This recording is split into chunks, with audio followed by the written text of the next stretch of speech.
참 예수님, 여러분들 집에 안 신는 신발이 있죠. 안 입는 옷이 있죠. 사만놓고 안 쓰는 그릇들도 있지요. 우리는 그거를 신발을 모셔둔다 그래요. 그리고 가재도구를 모셔둔다 그래요. 그 신발이 이 세상에 나온 이유는 뭘까요? 이렇게 어느 신발장에 그냥 흙도 하나 안 묻히고 그냥 그대로 있게끔 그게 존재 이유일까요? 아니죠? 신고 다녀야 돼요. 발에 흙이 묻혀야 되고 개똥도 묻어야 되고 고양이 똥도 묻어야 되고 오만 더러운 걸 다 묻히고 다녀야 되는 게 그 신발의 이유인데, 비싼 신발이라고 그래가지고 안 쓰고 애끼고 뭐 죽을 때까지 한두 번밖에 못 써요. 주변에 보면은 써줘야만 저놈이 기뻐할 테인데 우리가 모시고 사는 거 되게 많아요.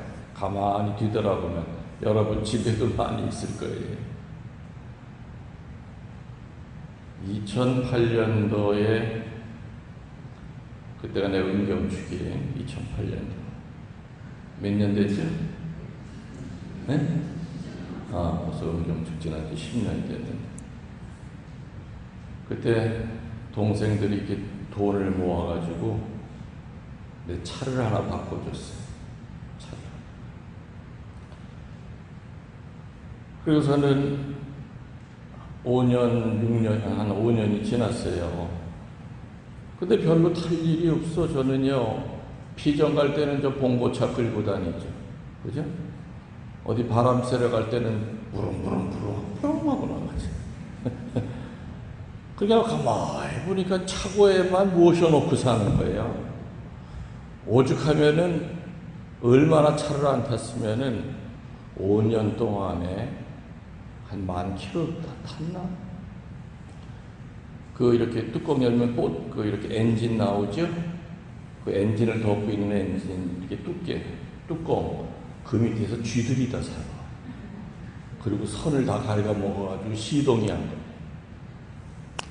그래서 내가 또 동생들이 또 돈을 모아 사준 거라 이거 쉽게 이거 처분할 수도 없고 얼마나 미안해요. 동생들이 그 귀한 걸 모아서 형님, 오빠, 내가 제일 맞으니까 아무튼 기념으로 오래된 차 이제 버리고 새 차 타고 다니라 막 사줬는데, 그래서 고민하다가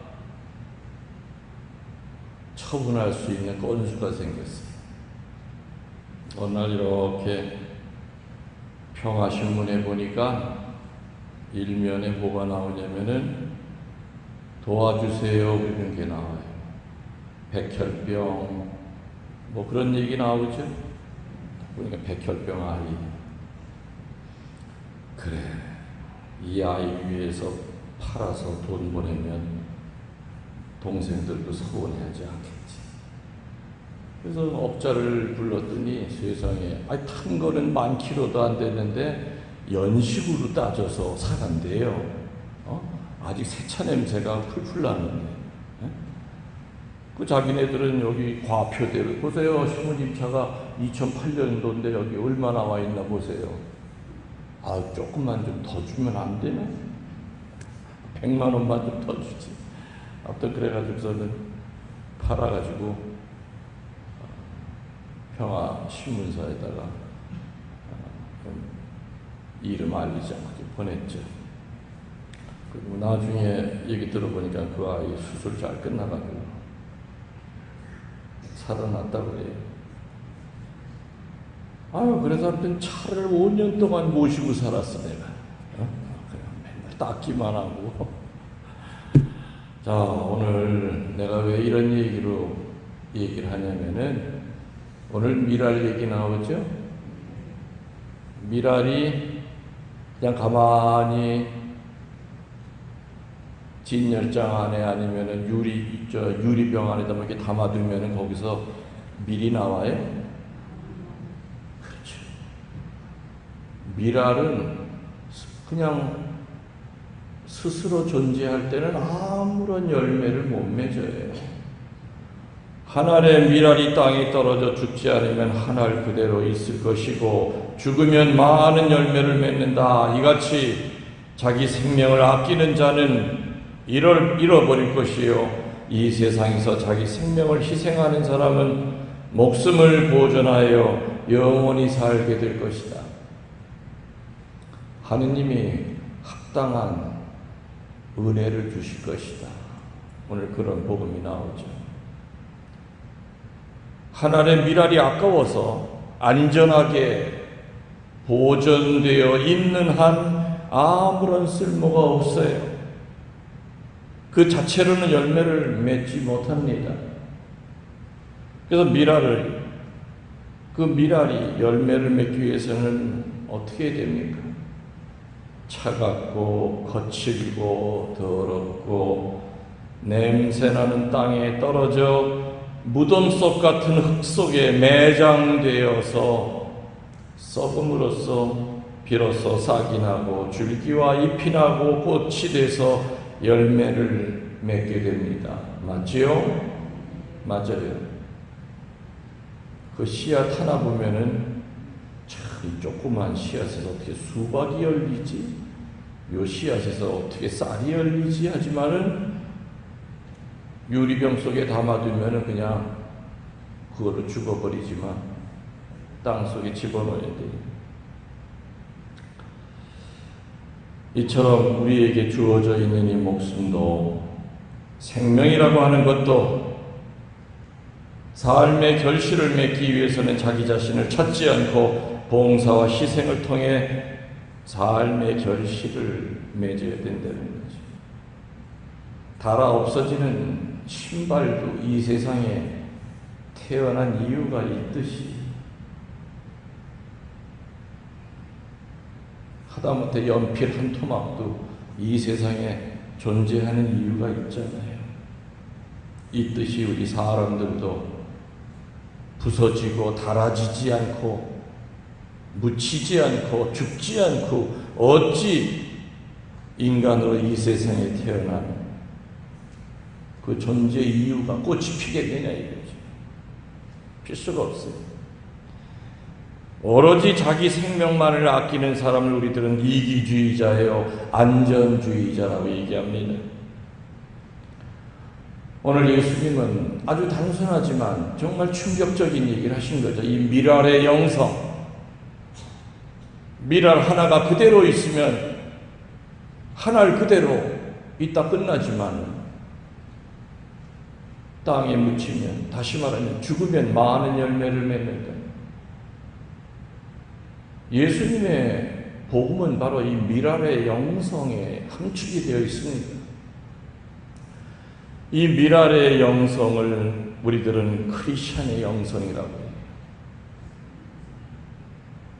죽어야 산다고 하는 얘기를 예수님 전에는 누구라도 한 적이 없어요.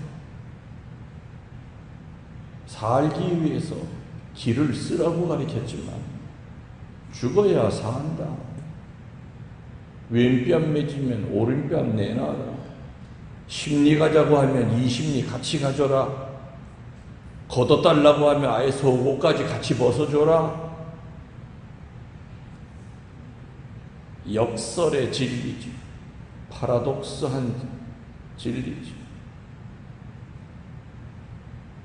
누구나가 땅에 묻히기 싫어해요. 누구나가 밟히기 싫어해요. 누구나가 무덤 속 같은 그 속으로 기어들어가기 싫어해요. 너 그러면은 그냥 살다 끝나는 거예요. 네가 이 세상에 나온 이유는 분명히 있어. 세상 모든 생명은 하느님이 존재하게끔 이유를 줬는데 어찌 너는 네 자신만 알다가 이 세상 끝날 거냐? 이 이기주의자야.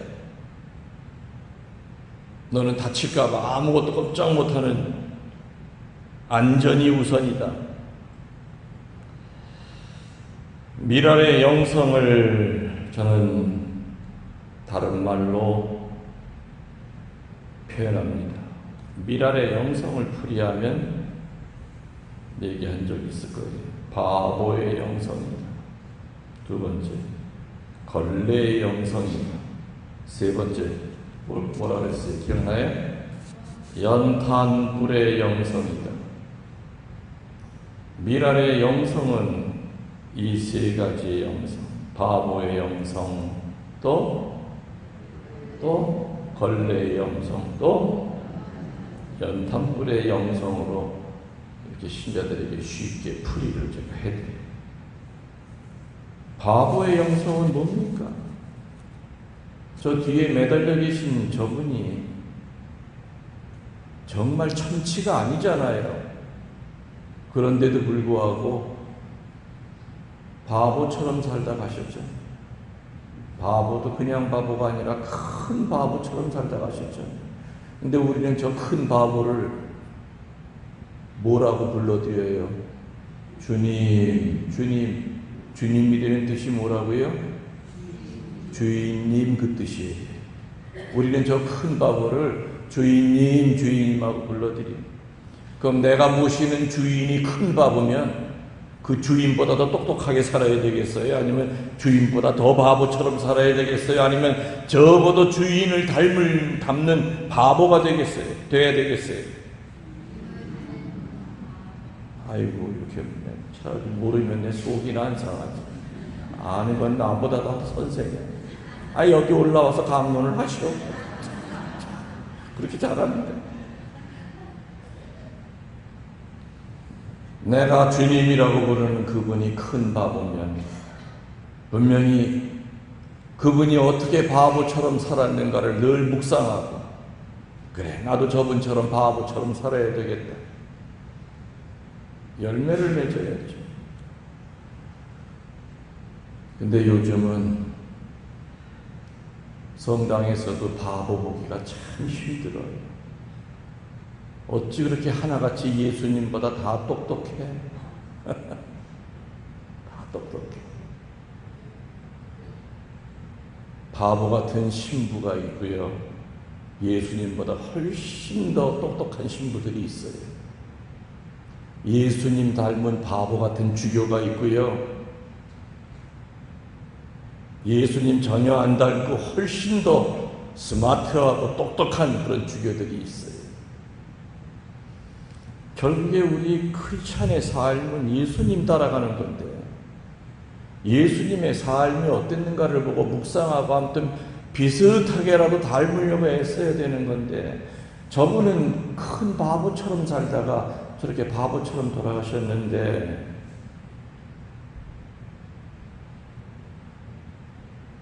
요즘 바보 보기가 힘들단 말이에요.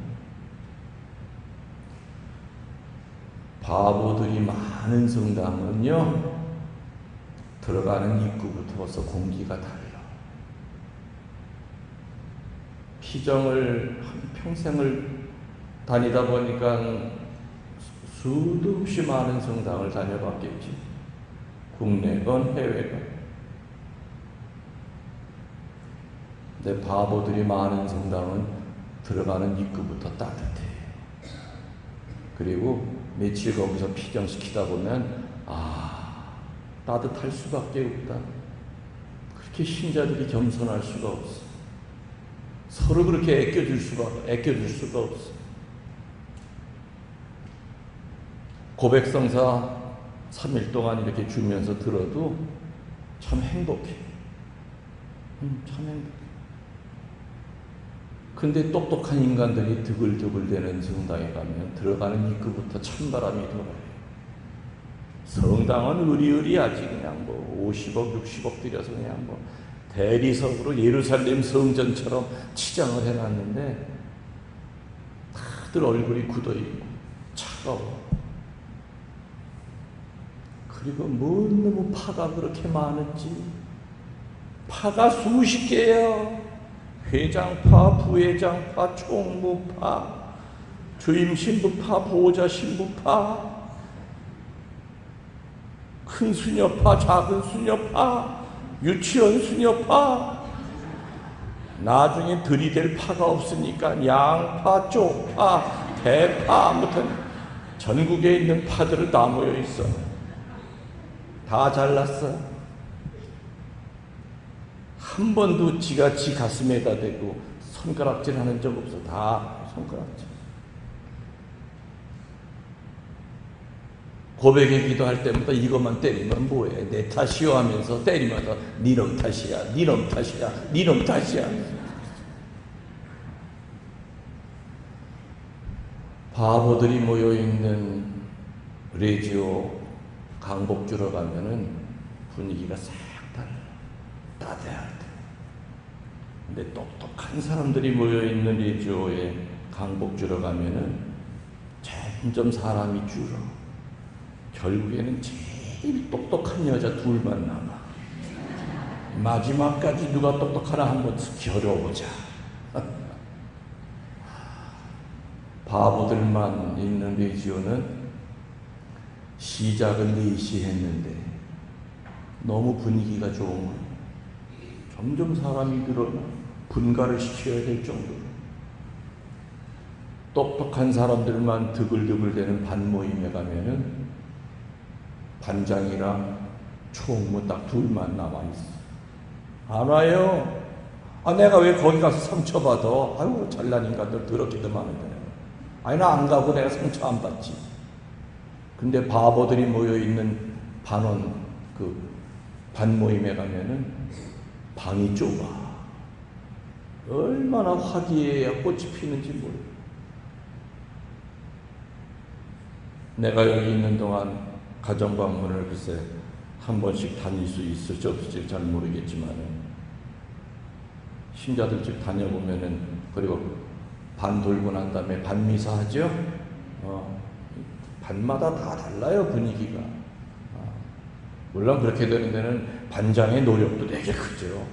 반장의 노력에 의해서 반장이 먼저 정말 반원들 앞에서 바보처럼 사니까 반원들이 반장 따라서 바보가 되는 거예요. 분위기가 좋지. 반장이 차가워.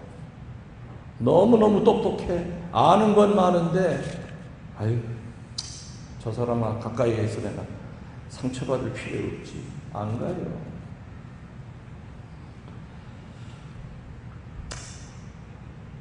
미랄의 영성은 첫 번째가 바보의 영성으로 나눠져요. 큰 바보인 예수님의 영성이죠. 그래서 이 바보의 영성은 바보 공동체를 만들어야 돼요. 무슨 공동체? 서운동 신자들이 다 바보 공동체가 안에 들어와 있어야 돼요. 그래서 이 바보의 영성은 예수님이 얘기하시는 참다운 교회가 되기 위해서 이 바보의 공동체는 바보의 울타리 안에 들어와야 돼. 바보 공동체. 그게 첫 번째예요. 예수님이 원하시는 공동체가 되기 위해서는 바보 울타리 안에 들어와야 돼. 예수님이 꿈꾸시던 공동체예요. 바보들만 모여있는 공동체. 이 세상과는 다른 공동체. 세상의 생각 그대로 갖고 들어와서 그대로 칼질하고 난도질하고 입으로 죄 짓고 그런 공동체가 아니라 바보들만 모여있는 바보의 울타리를 친 공동체. 이게 미랄의 영성의 첫 번째. 두 번째로는 걸레의 영성이 있다고 했죠. 걸레의 영성은 공동체 안에 들어와 있는 사람을 결속시키는 접착제 같은 거예요. 걸레의 영성. 아까 신발의 존재 이유는 사람의 몸무게에 짓눌리고, 그죠? 바닥은 땅에 밟히고, 그게 신발의 존재 이유였듯이 2000년 전 걸레나 지금 걸레나 걸레의 존재 이유는 뭡니까? 더러운 거 닦아놓는 거예요. 여러분의 몸뚱아리 하나하나가 작은 걸레가 돼서 세상에 더러운 거 여러분이 닦아야죠. 물론 그 더러운 거 닦으면 더러운 게 어디로 옮겨가요? 여러분의 몸뚱아리요.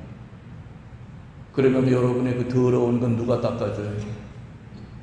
하느님이 닦아주시죠. 난 내 몸이 더러워질까봐 난 내 몸으로 못 닦겠어. 이걸 이기주의자라고 그래. 안전주의자라고 그래. 내가 안 해도 다른 사람이 닦을 텐데 내가 왜 내 손으로 저걸 닦아? 아유 더러워. 하나는 알고 둘은 모른다는 얘기죠.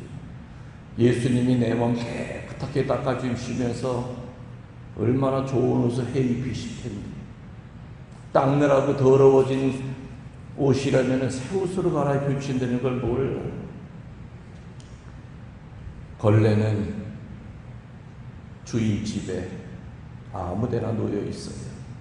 걸레를 착착 접어서 진열장 속에 모셔두는 집 없죠? 걸레는 화장실 쪽에 그냥 한가한데 그냥 통 속에다 대충 담아도 필요하면 그 걸레 가지고 발로 끌어가지고 찍찍 닦기도 하고 걸레통에다 휙 하고 던지기도 하고.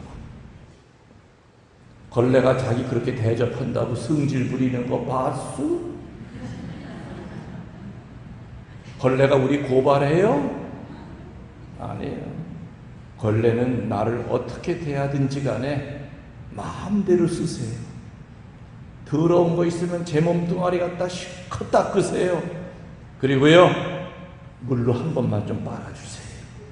그리고 또 저는 스탠바이 언제든지 쓰시면 제가 기다리고 있겠습니다. 언제든지 쓰셔도 전 불만 없어요. 아이고 한 번 갖다 쓰면 되지 뭐 내가 동네 북인가 야 더러운 건 내 몸뚱아리 다 묻혀 이러는 게 걸레가 아니죠. 닦고 칭찬 한마디 못 들어도 아유 상관없습니다. 언제든지 쓰세요. 전 준비되어 있어요. 이게 걸레예요. 교우들이 그런 마음으로 살면은 바보의 그 울타리 안에 들어와 있는 교우들끼리 짝짝 고무접착제 본드 붙듯이 하나가 되는 거예요. 마귀가 불화살을 쏴도 절대 뚫지 못해요.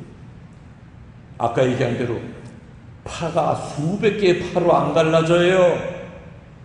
다 따로따로 놀질 않아요. 걸레의 삶을 사는 신자들이 모여있는 그 공동체는 하나가 돼요. 하나. 걸레는 대접받는 존재가 아니지 않습니까? 맞죠? 걸레 우리 대접해 주지 않아요. 쓰다가 다리면 그냥 쓰레기통에 버려요. 그래도 걸레가 우리 보러 고소하지 않아요. 고소하지 않아요. 세 번째 영성은 뭐라고 그랬어요? 연탄불의 영성이다. 미랄의 영성은 세 번째로 연탄불의 영성으로 분리가 됩니다. 연탄불의 영성은 열매를 나타냅니다. 아까 바보의 영성은 공동체 울타리를 나타내는 거고 걸레의 영성은 접착제 같은 하나 되게 하는 힘을 나타내는 거고 연탄불의 영성은 바로 열매예요. 시커먼 놈 불 붙이려면 불기가 있는 놈이 시커먼 놈 위로 올라가야 됩니까? 아니면 까만 놈 밑으로 기어 내려가야 됩니까? 밑으로 내려가야죠. 그래야 위에 불기 없는 놈이 불이 붙어요. 근데 밑으로 내려가는 것이 내가 싫다고 자존심 상한다고 시커먼 놈 위로 기어 올라가 있으면 불기가 있던 그 놈마저 조만간에 꺼져요. 맞죠? 맞아요. 또 밑으로 내려간다고 해결되는 게 아니야. 뭐가 맞아야 돼? 그렇죠. 연탄 구멍이 맞아야 불이 붙어. 그래야 공기가 왔다 갔다 하면서 그 불을 위로 끌어올리잖아요. 밑으로 내려가야 되는 게 첫 번째고 두 번째는 구멍을 맞춰야 돼. 눈높이 사랑이 돼야 돼요. 내식, 내 위주로 하려고 하면 안 돼. 하다못해 아이들과 대화할 때도 큰 딸이랑 눈높이 사랑을 맞춰야 되고, 아들이랑 대화할 때 내용이 달라야 되고, 그래서 지혜와 분별이 필요하다는 거죠. 무조건 밑으로만 내려간다고 해결되는 게 아니에요. 어느 할머니가 그래요. 아유, 신부님, 저 신부님 옛날 피정 듣고 그때부터 저 정말 며느리 밑으로 내려가서 살아요. 아유, 내 신부님한테 이런 말 해도 되나 모르겠지만, 며느리 뭐 아침에 그냥 출근하면은 제가 살림 다 하는데, 아이고, 이런 남사스러워서 신부님 제가 며느리 반스까지 빨아요. 더 이상 어떻게 내려가야 됩니까? 근데도 안 나와요. 성당에 나를 이용해 먹는 것 같아요. 자꾸만 나를 종 취급해요. 며느리 시어머니를. 그래서 내가 그 할머니한테 불균형을 맞추는 법을 내가 따로 불러서 내 또 개인 교습을 해줬지 또. 응? 며느리 성격이 어때요? 한번 물어보면서 이제 지금 군역을 못 맞춰서 그래요. 밑으로 내려간 건 참 훌륭한데, 에? 오히려 그것 때문에 더 의기양양하게 만들면 안 되지. 그래서 정말 분별을 잘해서 잘 맞춰줘야죠. 아, 정말 우리 시어머니가 어려운 분이구나 하면서도 그럼에도 불구하고 나한테 모든 걸 저렇게 희생하시는구나, 고마움을 느끼게 해야지. 그걸 이용하게 하면 안 돼요. 당연히 의뢰껏 당연히 그런 걸로 알게 하면 그건 오히려 더 죄를 크게 짓게 만드는 거예요. 그래서 지혜가 필요하고 분별이 필요하다는 거죠. 밑으로 내려가는 거, 이게 바로 열매를 맺게 하는 힘이에요. 시커먼 놈은 붉기가 아무것도 없어요. 그 놈의 생명을 불어넣어주려면 붉기가 있는 놈이 밑으로 내려가줘야 돼. 이게 일단 첫 번째 조건. 그래서 시커먼 그냥 연탄 덩어리에 불이 붙어요. 그죠? 생명이 살아나요. 그 연탄불 위에다가는 뭐를 올려놔도 밥이 되고 찌개가 되고 모든 게 전부 다 열매가 맺어져. 좀 전까지는 시커먼 그냥 흙덩어리 같은 거였는데 불이 밑으로 내려가면서 그걸 붙입니다. 구멍 잘 맞춰야죠. 나사도 쪼일 때 처음부터 잘 이렇게 집어넣어서 이렇게 해야지. 나사도 이렇게 결이 있잖아요. 안 들어가는 걸 억지로 쑤셔 집어넣으려고 하면 나사 안 들어가요. 나중에 빼지도 못해요. 꽉 껴가지고. 그렇죠? 처음부터 잘게 구멍을 맞추고. 좀 간단하게 얘기했지만 오늘 예수님께서 한 알의 밀알이 그대로 있으면 한 알 그대로 남을 것이지만 죽어 땅에 묻히면 많은 열매를 맺듯이 내가 너희들에게 허락한 너희들 각자의 삶은 바로 나를 닮으라고 한 삶이다. 나처럼 바보가 되거라. 나처럼 걸레가 돼서 세상에 더러운 거 닦아주려고 했어요. 나처럼 하느님의 아들이지만 나는 너희들 밑으로 내려갔다. 더 이상 어떻게 내가 더 내려갈 수가 있니? 나는 태어날 때부터 마구간에서 태어났고 더 이상 어떻게? 밀알의 영성은 바보의 영성이요 걸레의 영성이요 연탄불의 영성입니다. 결국에는 지금 이 세 가지가 복음 전체의 핵심이에요. 이거를 실천하고 살면 천당 안 갈 수가 없어요. 이 세 가지는 어느 위치에 있든지 사제도 이 세 가지의 영성을 살려고 애를 써야 돼요. 주교도 그렇고 추기경도 그렇고 빨간 옷만 입고 산다고 해서 다 천당 보장되어 있는 거 아니에요. 사제들 로마 칼라 하고 산다고 해서 신부되는 그 순간 다 천국에 가냐? 누가 그래요? 그런 말 어디 있어요? 세례 받았다고 다 천국 가냐 이거죠? 아니죠. 바보의 영성을 살아야 되고 걸레의 영성을 살아야 되고 또 하나 연탄불의 영성을 살아야 돼요. 그래서 교회 공동체의 울타리의 한 기둥이 돼야 되고 그리고 교우들을 하나가 되는데 작은 접착제가 돼야 되고 그로 인하여 우리 공동체에서 열매를 맺게 해야 돼요. 열매를 맺게. 그 당시에 오늘 이 예수님의 이 말씀은 듣는 사람한테는 쇼킹한 얘기였을 거예요.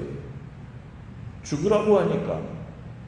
근데 가만히 생각해보니까 맞는 말이야.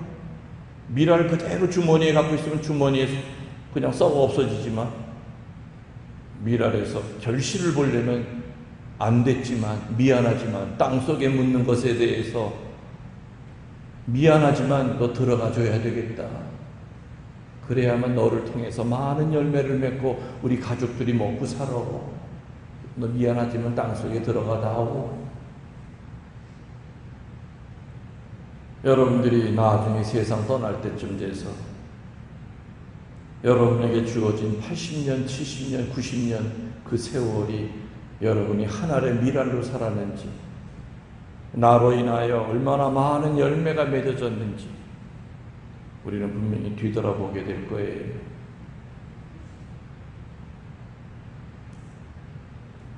그리고 후회할 거예요. 다시 한번 나한테 삶이 주어진다면 이렇게는 안 살았을 텐데. 그 후회를 줄이자는 거예요. 그죠? 그래서 김웅룡 신부가 서운동 성당에 온 거예요. 무슨 얘기인지 알아요? 우리 누님들 죽음 준비 잘 시키려고. 무슨 얘기인지 알아들으셨어요? 미랄의 영성으로 삽시다.